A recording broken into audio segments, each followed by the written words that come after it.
Hey everyone, welcome back to another tutorial. In this ScreenPal guide for 2026, I'll show you how to record your screen with ScreenPal.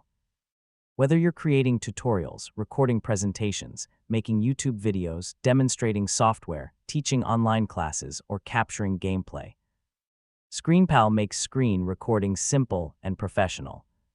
So let's get started. First, sign in to your ScreenPal account and open the ScreenPal recorder. If you're using the desktop version, launch the application.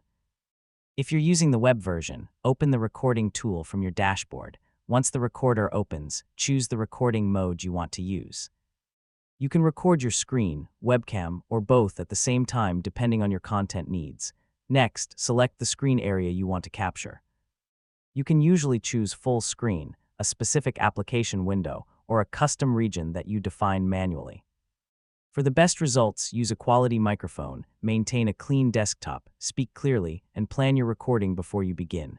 And that's how to record your screen with ScreenPal. By selecting the right recording settings, capturing your content, and making a few simple edits, you can create professional screen recordings for tutorials, presentations, and videos of all kinds. Thanks for watching, and I'll see you in the next tutorial.